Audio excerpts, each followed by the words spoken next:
dear listener, to Dream Carriage, your quiet companion at the close of the day. Here you are safe. Here you are invited to set down the weight of the hours behind you and to rest in words that move slowly, gently, like a train gliding through the night. I'm honored to be your guide this evening. Thank you for choosing to spend this time with the Dream Carriage, for allowing yourself this nightly ritual of calm. Each story waits for you here, steady as lamplight, familiar as a well-worn path, always ready to carry you into peace.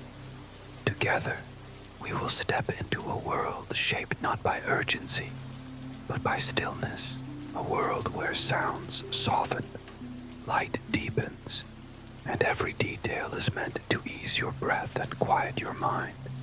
So, settle in, let the day fall away, and allow tonight's journey on Dream Carriage to open gently before you, leading you toward rest, and finally, toward sleep.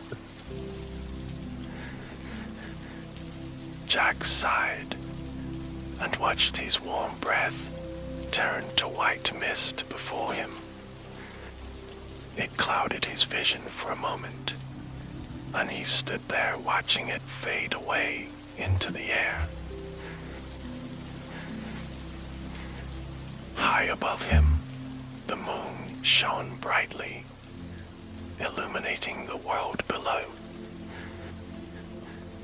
Like a large gleaming ball of magic, his mother would say. He smiled as he heard her words in his mind. The world above was decorated with the brilliant, twinkling lights of 1,000 stars. Something that beautiful had to be magic, he thought to himself. In that moment, sitting on a stool in front of his house, Jack felt as though he were alone in the universe. It wasn't a lonely feeling though, because he felt a kinship with the moon and stars. Instead, it was a break from the hectic nature of the day. A nice moment of calm.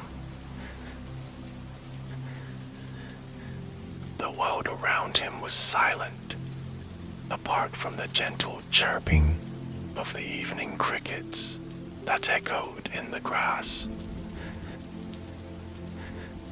As he stared up at the dark backdrop, completely irradiated by the twinkling lights, he noticed a star that looked as though it had fallen from its place in the sky. A shooting star, he gasped. The last time Jack had seen one, he had been very little, and he and his mother had been having a midnight picnic. They would spend evenings like this one, staring up at the sky, after milking the cows and working in the garden. When they were lucky enough to spot a shooting star, they both made their wishes and went to bed, hoping it would come true while they slept. Quickly, he shut his eyes tight, but he couldn't focus on just one wish. His mind was whirling with the possibilities. So, before he opened his eyes, he concentrated on his number one desire, the one that he wanted more than anything else in the world, more than a feast of all his favorite foods, and a bed of clouds, or a year of just summer and no winter. He wished for joy to fill the hearts of both himself and his mother. After making his silent wish, he noticed a chill in his fingers and toes. It was time to go back inside, warm up, and get ready for bed. The house that Jack and his mother lived in was very old and not in the best shape. The roof sometimes leaked, and the outside could use a fresh coat of paint. It was also quite compact. The stairs that led to his little room in the attic creaked with every one of his gentle footsteps, and he hesitated, not wanting to wake his sleeping mother. When he was sure he could hear peaceful breaths coming from her room, he continued up to the very top of the house. His curtains were open, and the moon shone brightly in his room. It illuminated his bed like a beacon, calling him to rest. He barely had time to take off his shoes and get into his pajamas before he fell into bed and surrendered to the promise of sweet dreams.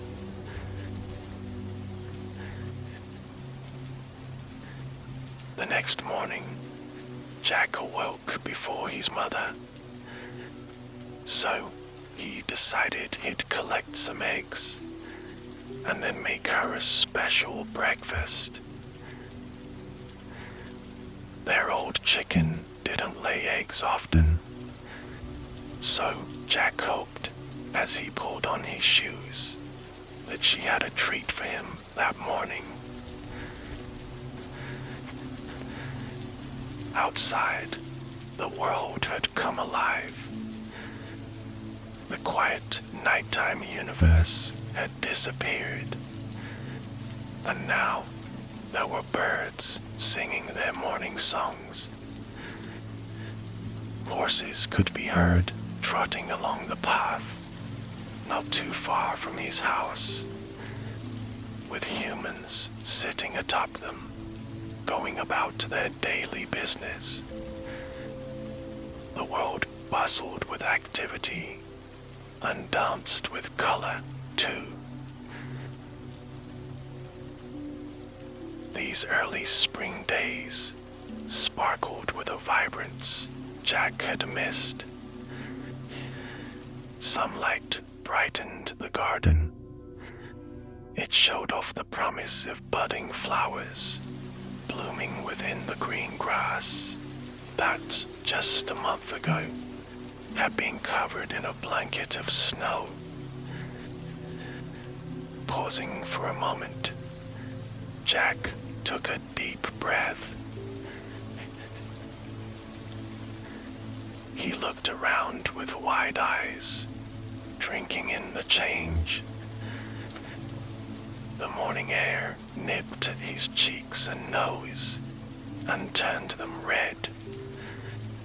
Although it was spring and the sun had begun to warm his small corner of the earth, the air was still crisp, as though winter hadn't yet finished packing its bags. Revitalized by the fresh morning, Jack walked over to the chicken coop with a happy bounce in his step. Today would be better than yesterday, he promised himself. He had begun to plan out his list of chores when something strange caught his eye. There, rooted deeply in the ground, where he had made his wish on a falling star last night, was a plant. But it wasn't any ordinary plant. It was a beanstalk, magnificently tall and strong. 4 vines, which seemed to be 3 times as wide as Jack, shot up from the ground and wound around each other, giving them the appearance of a thick rope. The vines stretched high up into the sky, higher than the top of Jack's house, higher than the tallest tree he had ever seen. So high, their tops disappeared into the puffy white clouds above. The clouds themselves looked magical, too, like melting snow that would fall apart in your fingers if you touched it. Jack froze where he stood. This must have happened because of his wish. This magical beanstalk was the answer to everything. He felt its pull tugging at his heart.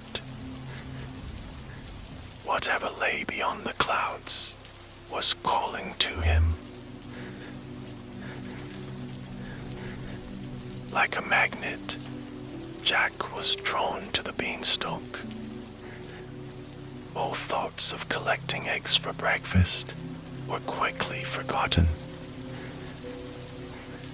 He reached out a hand and touched the surface of the vine. It was smooth and sleek, and reminded him of the expensive silk his mother had always dreamed of wearing. Little offshoots sprouted from the twisted stalks and formed a perfect ladder. Jack's nimble feet easily reached from one rung to the next. This couldn't just be a happy coincidence, he thought. This beanstalk was made for him. With a renewed sense of hope, Jack began to climb. All around him, the air was filled with the earthy aroma of ripe tomatoes, cucumbers, and bean sprouts. Jack found himself breathing in the tantalizing scent. He closed his eyes and inhaled deeply, his stomach growling in recognition of the delicious smells. He wondered if he could take a bite out of it. Hesitantly, he opened his mouth and took a tiny nibble out of one of the thick vines. It felt like biting an apple, and the crunch echoed in his ears. The flavor wasn't anything like an apple, however. It tasted exactly like the color green. As Jack climbed, he noticed that his surroundings were changing. The air grew thick and heavy, and tasted like summer. Warmth clung to him, as though the sun was radiating its brilliant beams directly onto his skin. He couldn't see the sun, though, just a mist that swirled around him. The only things that were visible were the beanstalk and his own hands. He stopped to get his bearings. Clinging to the vine, he rested his foot in a little nook. Beads of sweat decorated his forehead, and with a tired hand, he wiped them off of his face. What he really wanted was a cold glass of water. Just then, a voice boomed down to him from above. "Hey, you there," the voice said, causing the beanstalk to tremble slightly from the loud vibrations. "Are you okay?" Jack stood still, frozen against the stalk. Then, with a timid voice that sounded like a whisper in comparison, Jack called back a little hello. Within moments, a large hand swooped down to meet him.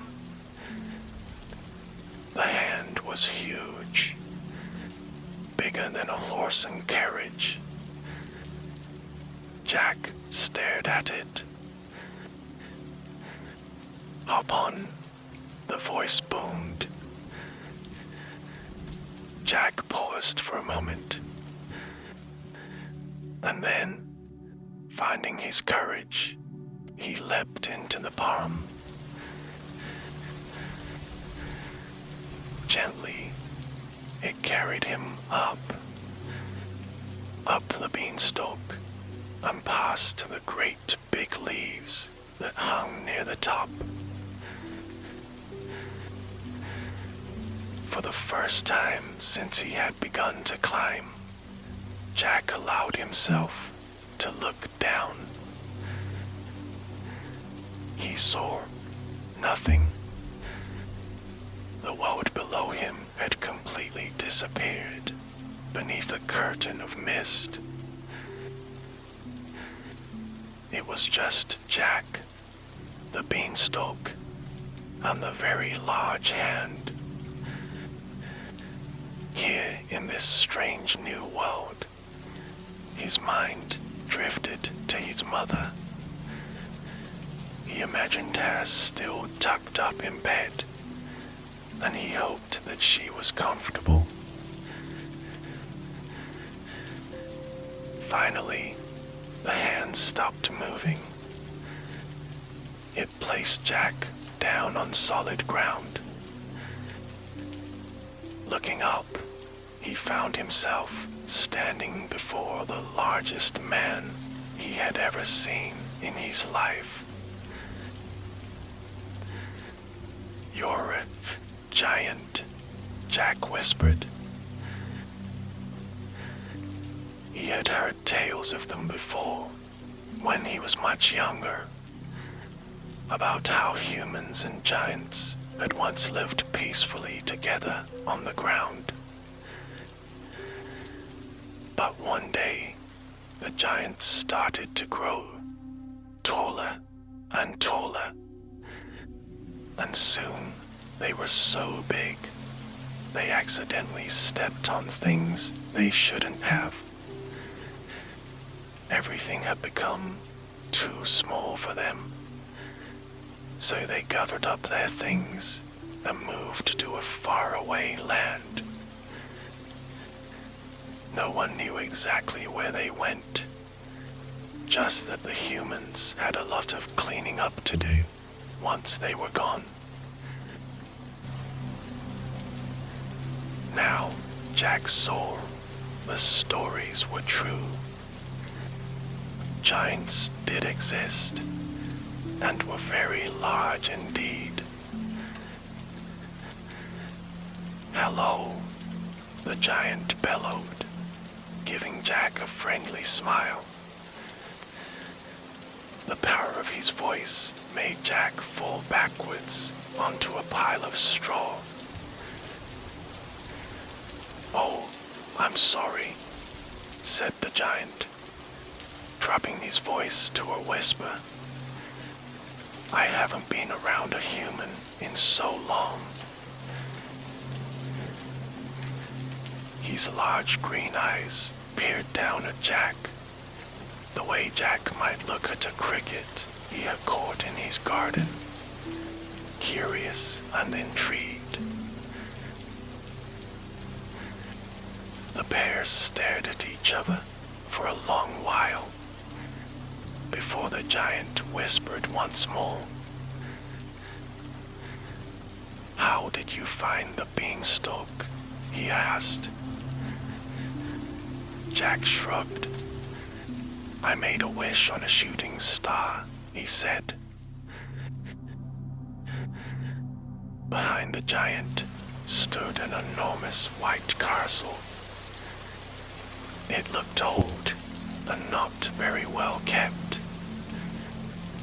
Tall green vines climbed up it and curled around the stones that jutted out. It had the potential to be quite a charming home, Jack thought, but it was far too messy at the moment. Surrounding the castle were clumps of weeds.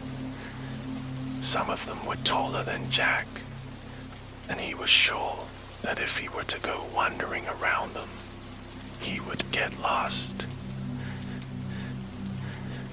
Still, beautiful roses sprouted from within the tangle, and sunflowers bloomed brightly near the stone walls. "Where am I?" Jack asked, turning his gaze back to the giant. The giant glanced around the wild garden. "We're outside my house," he said. "I was going for a walk when I noticed this." He gestured to the tip of the beanstalk that poked out from a gaping hole in the ground. "Then I saw the top of your little head." The giant gave Jack a toothy grin, and Jack smiled. Even though the giant was very large, Jack felt at ease with him. He seemed quite friendly. He knew how strange this was, that a whole world should exist in the clouds above his home. But for some reason, Jack was completely comfortable. He was calm and excited at the same time, but not even the tiniest bit afraid. Jack told the giant his name. The giant crouched down and returned the courtesy, introducing himself as Blunderbore. Even sitting on the ground, Blunderbore was still much taller than Jack, who had to scooch backwards in order to see him properly, and not just parts of his hands and feet. Blunderbore offered Jack a sip of water, which he had to drink out of a single rose petal, as the giant had no glasses small enough for Jack to lift. Jack thanked him for his kindness and asked if there was anything he could do to return the favor. The giant thought on this for a moment and then spoke. "I've been trying to take care of my garden, but it hasn't been easy by myself," Blunderbore said. "And now I've gone and lost my favorite pet." Blunderbore had a very special goose who'd run off into the weeds this morning. The giant's eyes began to fill with large tears. Jack could only imagine what giant tears would do to the ground around him. Perhaps they would flood the entire garden, he thought. Jack jumped up. "I'll help you find your goose," he said. "I've always been good at finding things back home." and before Blunderbore could say a word, Jack disappeared into a dense cluster of weeds. As Jack walked, he felt as though he were lost in the middle of the deep, dark woods. Except instead of being surrounded by large, lumbering trees, he was swimming through tickly grass and flowers tall enough to reach the bottom of his nose. Jack pushed away the head of an enormous daisy, whose big white petals completely obscured his view. His feet squelched in the mud, and he assumed that the giant had been crying before, as he was sure it hadn't rained today. The sky above was sunny and clear. Everything around him was green. Tall, thin, sinewy weeds of green. The world smelled green too, like moss and spring grass.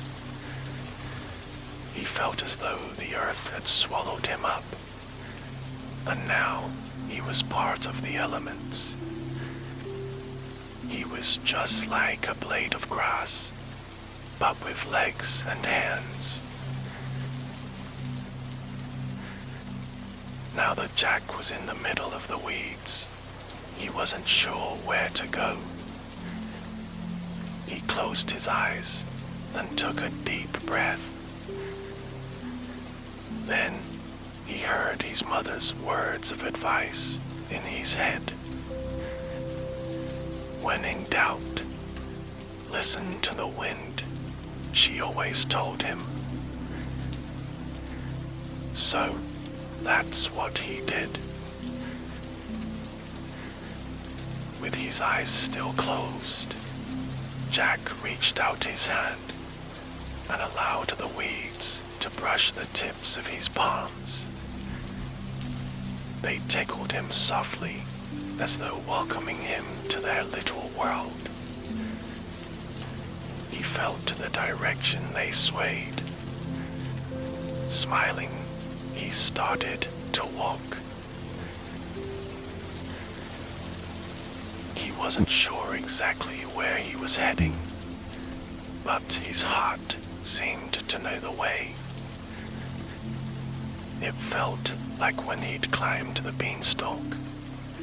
He just hoped he was right again.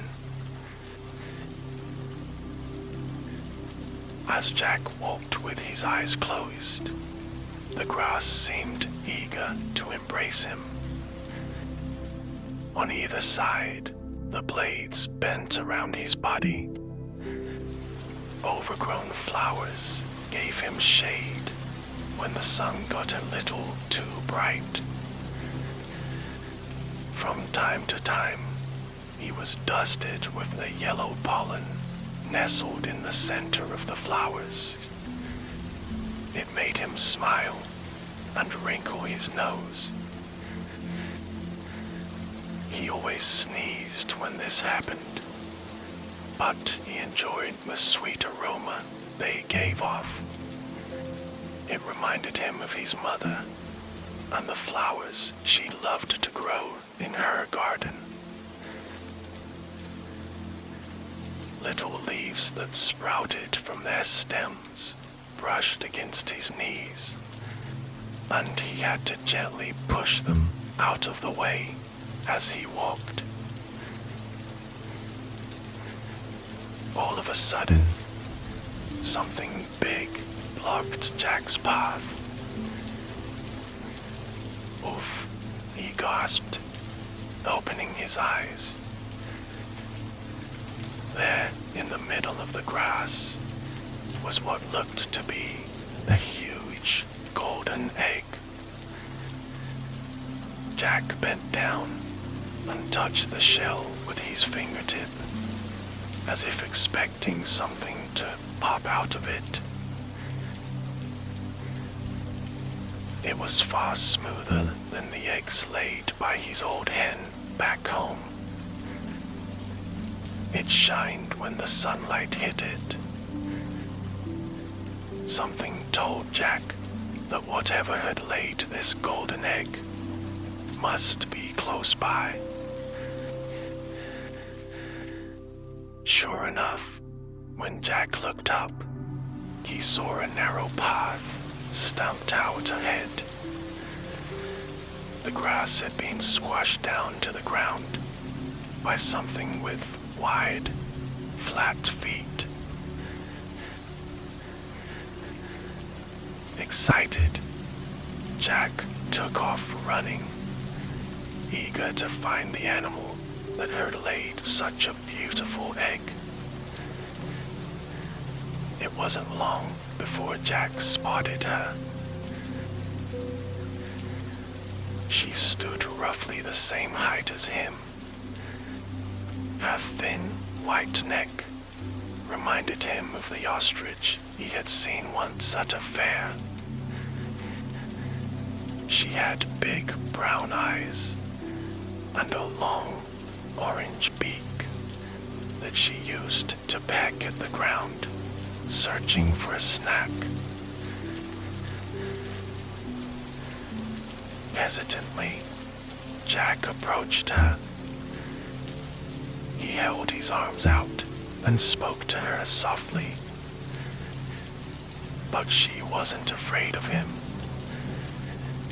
This goose was very friendly. She had been raised to be as kind as the giant she belonged to. And when she saw Jack, she waddled over and rested her head on his shoulder. He stroked the feathers on her neck. She was the softest thing he had ever felt in his life. The time had come for Jack to figure out how to get the goose back to Blunderbore. As though she had read his mind, the goose ducked her head, inviting him to climb on her back. Jack swung his leg over her neck, sliding down to a comfortable spot on her back as she stood upright. And they were off. Waddling from side to side, she followed the same path Jack had taken when he came to find her. After a short while, they reached the giant, who was standing by his roses. When they appeared through the weeds, he smiled happily and scooped Jack and the goose into his arms.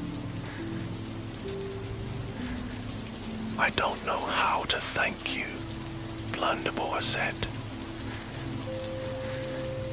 Jack hesitated. His mind had drifted away from the beanstalk and was back down on the ground with his mother in their old home. He told the giant about the old house and the old chicken that laid very few eggs. Perhaps he could take home an egg from the goose, he asked.